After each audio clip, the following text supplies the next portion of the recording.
Welcome to our channel. Today, we're talking about a deeply disturbing issue, domestic violence in New Zealand. It's an issue that's often hidden behind closed doors, yet it affects thousands of lives every day. In this video, we will explore why domestic violence is so prevalent in New Zealand, backed by real statistics. We will also look into the dark roles that alcohol, the rising cost of living, drug abuse, gambling, and gangs play in this crisis. And finally, we'll discuss how we can come together to prevent this violence and support those who are suffering. Let's start with the facts. New Zealand has one of the highest rates of domestic violence in the developed world.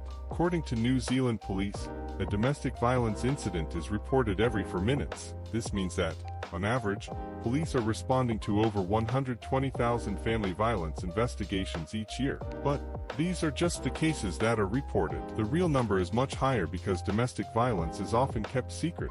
Victims are too afraid to speak out, fearing for their safety, or they feel ashamed. So, why is this happening? Why is New Zealand, a country known for its beauty and peaceful landscapes, struggling with such a dark issue? One of the major factors is alcohol. It's no secret that alcohol can change people's behavior. In New Zealand, alcohol abuse is closely linked to domestic violence. Statistics show that in over 50% of family violence cases, alcohol is involved.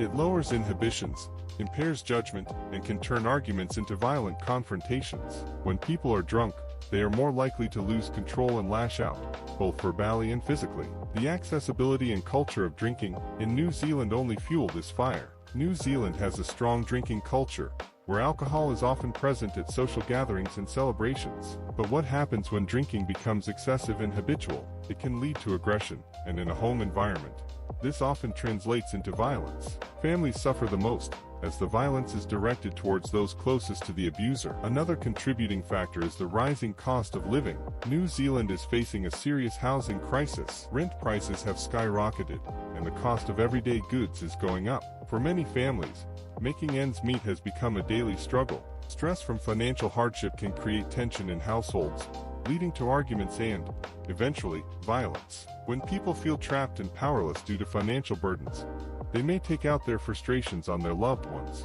Drug abuse also plays a significant role. Methamphetamine, also known as P, is a drug that has taken a strong hold in New Zealand.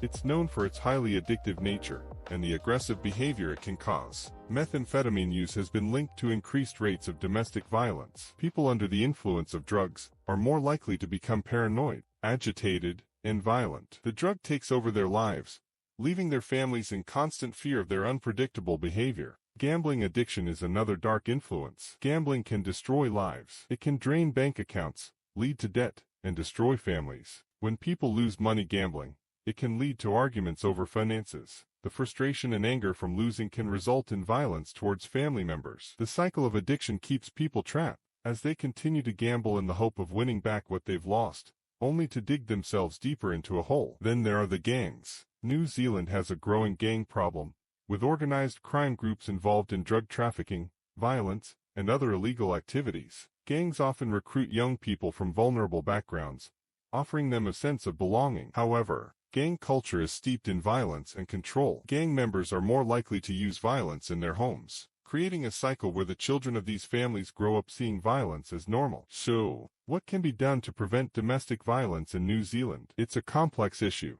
but there are steps we can take. First, we need to address alcohol and drug abuse. This means stricter regulations on alcohol sales, more support for addiction services, and better education about the dangers of substance abuse. People need to understand how alcohol and drugs can lead to violence and destroy families. We also need more support services for victims. Shelters, counseling, and hotlines must be accessible to those in need. Victims should not feel alone or trapped. They need to know there are safe places to go and people who will listen and help. Community programs that educate people about healthy relationships and conflict resolution are essential. Law enforcement also plays a crucial role. Police need proper training to handle domestic violence situations sensitively and effectively. They should work closely with community organizations to provide a coordinated response to incidents of domestic violence. Education is key. We need to teach young people about healthy relationships from an early age. Schools should have programs that focus on respect, empathy, and nonviolent conflict resolution. By educating the next generation,